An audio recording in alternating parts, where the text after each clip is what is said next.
Ezaki Salomon na mboka oyo bazana ba saison ebele, c'est-à-dire en Israël, je pense que pour na fourmi temps favorable na bango eza na été, parce que na hiver eza possible te. Na hiver eloni basalaka baliaka biloko ba préparaki na été. Eza kopesa biso pe ba exemple biso awa biso touti Afrique, n'est-ce pas?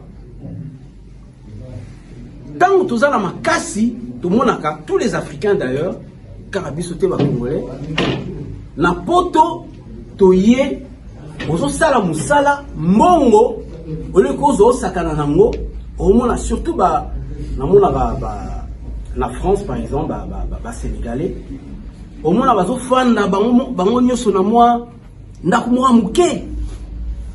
Awa pe na lonto mona ba Europe de l'Est. Baza bango nyoso sika mo bazo louer ndaku, bazo futa muke bazo bebisa mbongo te. Mbongo nyoso bazo tinda na mboka na bango, bazo tonga bandaku.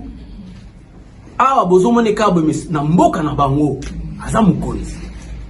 Batu msupe mingi omona na Afrique, pardon na poto ba africain, omona eboe awa azo tamulane na bus. Yo awa azo tamula na voiture à bien. Mais soko komi na mboka kuna yaza mukonzi. Yo parfois yo zali na ba car bien, ba biloko bien wa na mboka ozani loko te. Ayebaki ko se préparer tango yaki awa na poto. Tout le monde a fait batu. Naturellement tout le monde a bana. Nous avons préparé vie na bango kobanda bazaba la Mikel, n'est-ce pas, tout quoi ça bango classe. Pourquoi nous avons préparé avenir? Pour que l'avenir ba comme batu. Généralement, c'est difficile mutu a outi from nowhere ayeka boya komi mutu, c'est pas évident. Et ça la préparation mutu ba sala. Mais ça tu prépares à biloko wana tu prépares même à retraite na biso. Et mutu asala bon ba benga kayenani. Aza na sagesse, n'est-ce pas? Aza na sagesse. Mais babi fourmi aza le muke. Mais aza na sagesse. Azo préparer na tango eza favorable biloko o ya kolia na tango ya hiver. Parce que na tango ya hiver impossible de repréparer pour na bango. Ce qu'a préparé qui n'a été dans na hiver ba okufa nzala. Na hiver pourquoi tout le monde a bamonté, c'est parce que bazaka na mabulu bazo lia ba biloko o ba bongisa qui déjà na été. Ezo lobela biso bana na batu. Été na biso eza tango za en vie sur terre. Eza été na yo. Ozo préparer kaka nini futur nini retraite noté, ozo préparer éternité na yo. Ozo préparer éternité na yo. Chaque être humain tant oza sur terre, toza na wisdom, toza na sagesse et on préparer futur na biso. Mais est-ce que toza na wisdom et on préparer éternité? Parce que tout le monde oncle Nabiso Akei, pour certains, bazaki ba ami, pour ba msusu, bazaki koko, pour la maman Nabiso, c'était son grand frère. Akei brusque, n'est-ce pas? Combien de batu bakendaka raboué? Na moni ba jeune belé awa na Londres. Akenika rusumba chicken na coin. Ba ya obenga ba parents oh mwana kufi. Il y a des personnes on a yé bien anniversaire na yé. Ba pese mbonga ki no somba chicken. Kokende azo bimara na ligne chicken ba tie mbili ya kufi kawa. Est-ce qu'il y a qui a kufa le jour de son anniversaire? La mort ne prévient pas.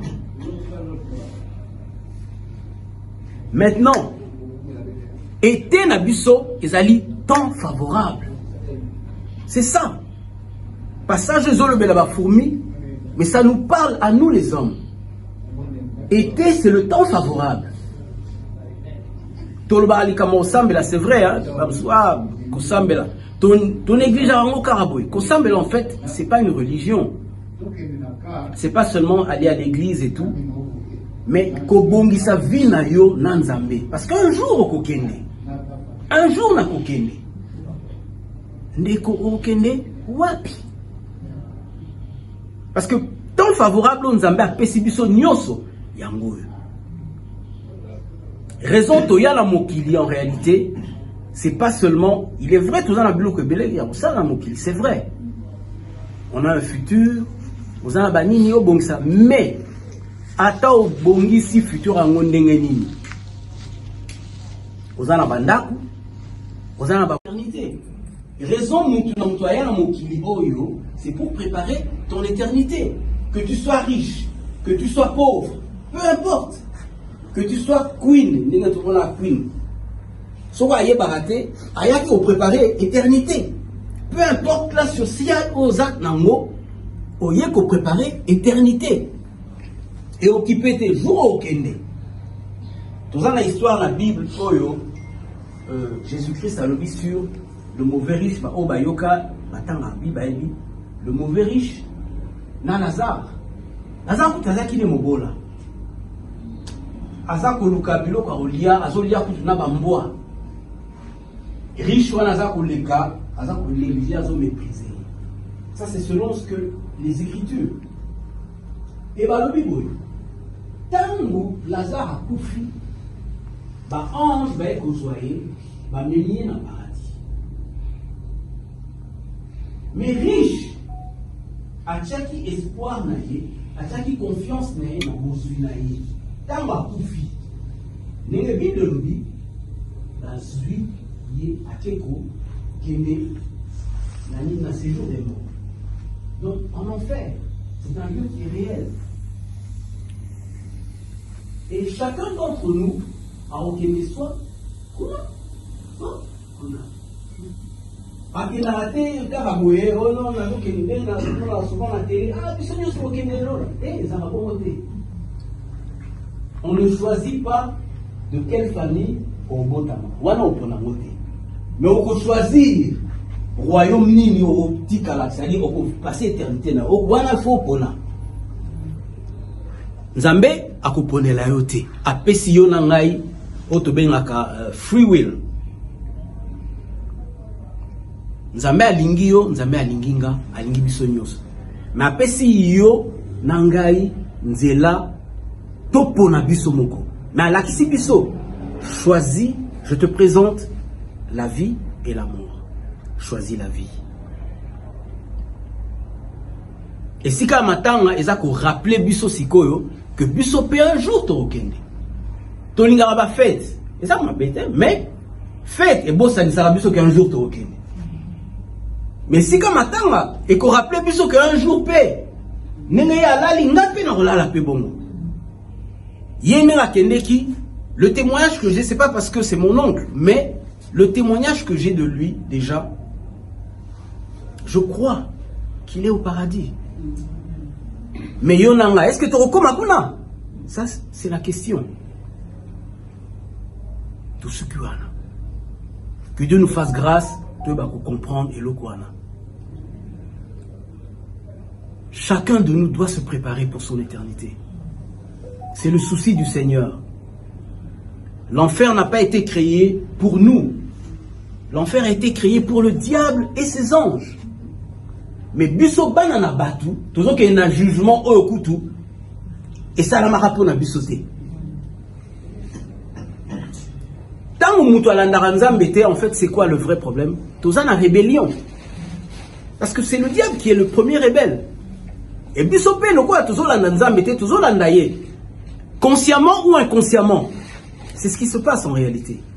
Nous vivons notre vie comme nous voulons. Nous sommes dans la rébellion. Au lieu de suivre notre Créateur. Amen. Tout ce que vous avez bien aimé, que chacun a émis mon témanae à réfléchir devant son Seigneur. Voilà. Que Dieu vous bénisse.